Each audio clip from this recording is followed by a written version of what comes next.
welcome back to another Ripple Maker Spotlight. I am very excited to have the amazing customer service revolutionary, Mr. Johann Diaz, in the house. Johann, come up and join me. Welcome to OneDrop. Hey, Sammy, good to be here. Thanks very much. Lovely to see I'm you. so excited to have you here. You're dropping in at OneDrop Movement today.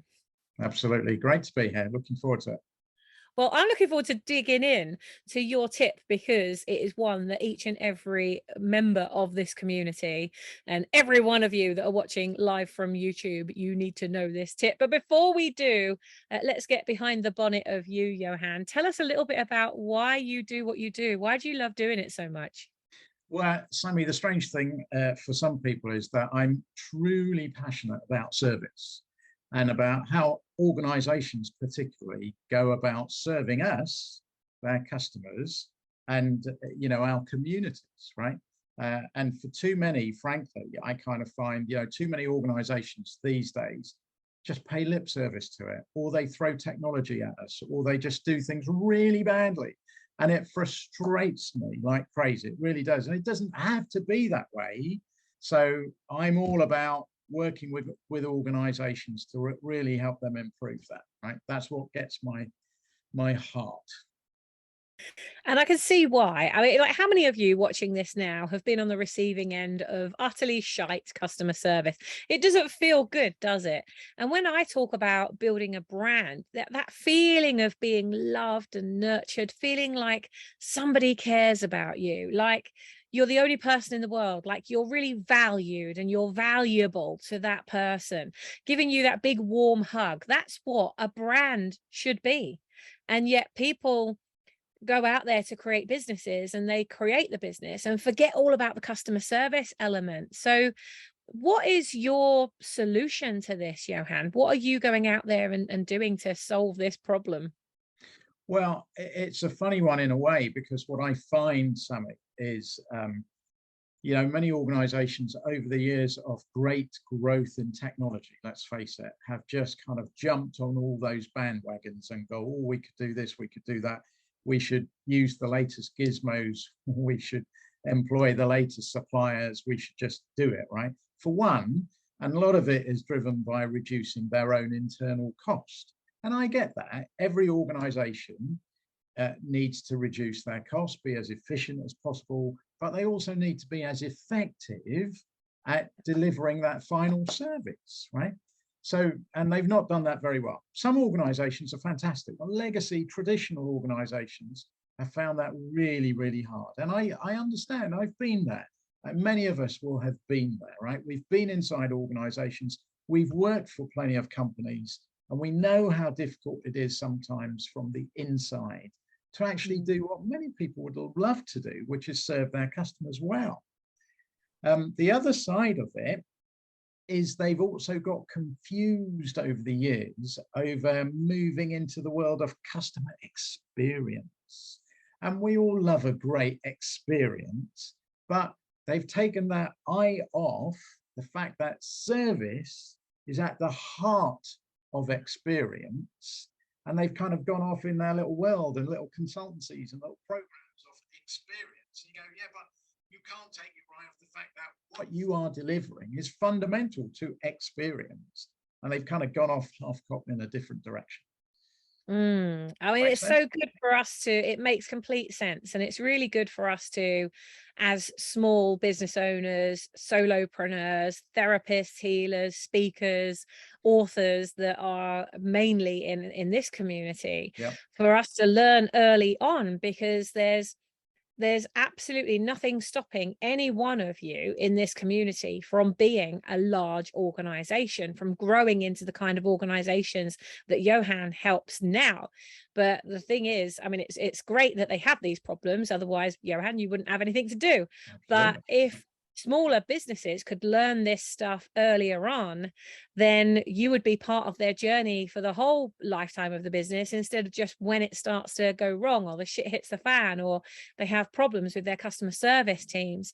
So let's dive into our ripple making tip today. How can we as small business owners make sure that we are not just putting customer service at the heart of what we do when we're selling, but put it at the heart of everything we do while we're serving?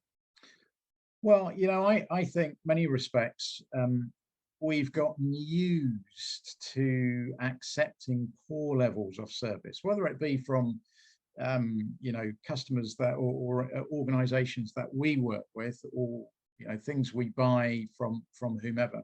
And I'm always an advocate for actually, yeah, making the complaint. If you have to do it, get out there and go tell someone that it's simply not good enough, because usually you have a couple of hundred people behind you going, oh, I'm glad you said that. Well, why didn't you say that as well? It's only when we all actually say something about it and put it out there. And I found, social media can be great at really helping affect change, because nobody likes to see their brand, to your point, kind of dissed in a social media environment, right? So use the power that we have as consumers and get out there and just say it like it is. Say, this is not a level of service that's acceptable anymore. Makes sense? Brilliant.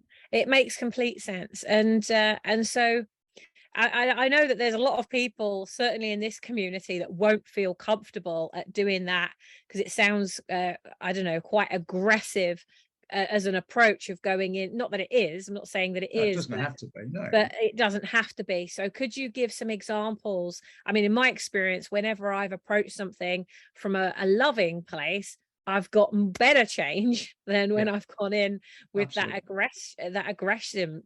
aggressive sort of place there. So Yeah. what are some of the ways that we can approach this in a loving way that gets the result that we want? Yeah, absolutely right. And there's no rocket science to it. This is all usual life experience for us. But I found, usually trying to find the something good that they have been doing, and compliment them on that and say, this is brilliant. Thank you very much. I've really enjoyed that. This worked really well. But if you don't mind me pointing out one or two other aspects that could have been a bit better, usually most people go, oh yeah, absolutely. Yeah, what could we have done better? So you've already got people into an open mind, right? The right frame of thought to actually receive, and they then really want to know what else they could have done to actually make it better. And I think most people respond fairly well when you take that approach. I agree. Yeah, it's brilliant. Well, Johann, this is such a short whistle stop tour introduction to you and the brilliant work that you're doing. How can we be supporting you? What are you looking for? What can we keep our eyes and ears open? Yeah. Well, Sammy, the three things for me that are why I'm passionate about service is because first, it's all about people. At the end of the day, service is about people, right? And people are about each other.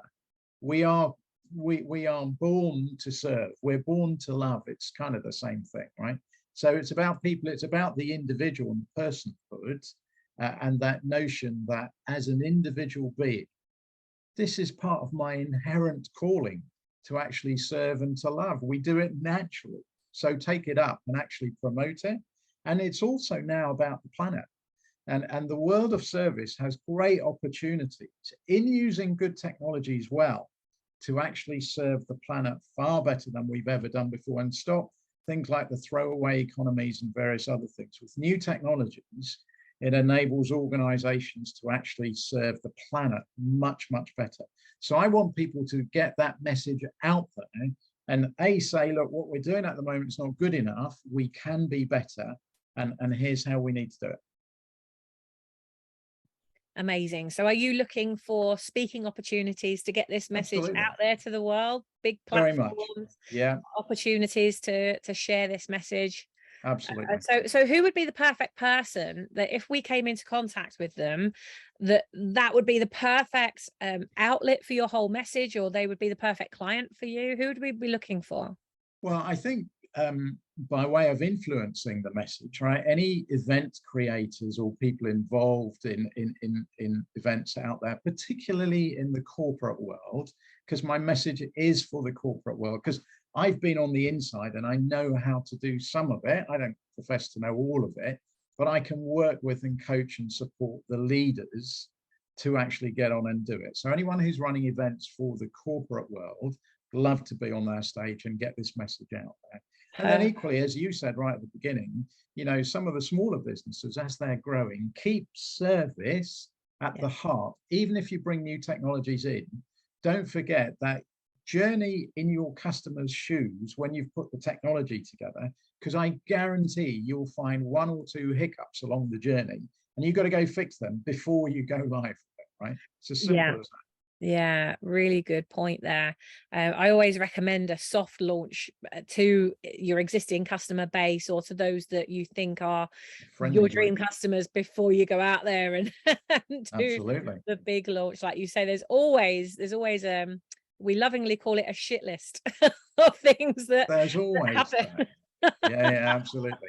And so I didn't answer your question about the ideal client, but the ideal client for me is actually a large, smaller client, or a medium-sized organization, right? Who the CEO, CXO, business leader, they've got the desire, they've got the power, the responsibility, they've got the budget to go make the difference, and they want to do it, and they want to learn from, you know, the big companies, how they've done it, but actually also how the pitfalls to avoid.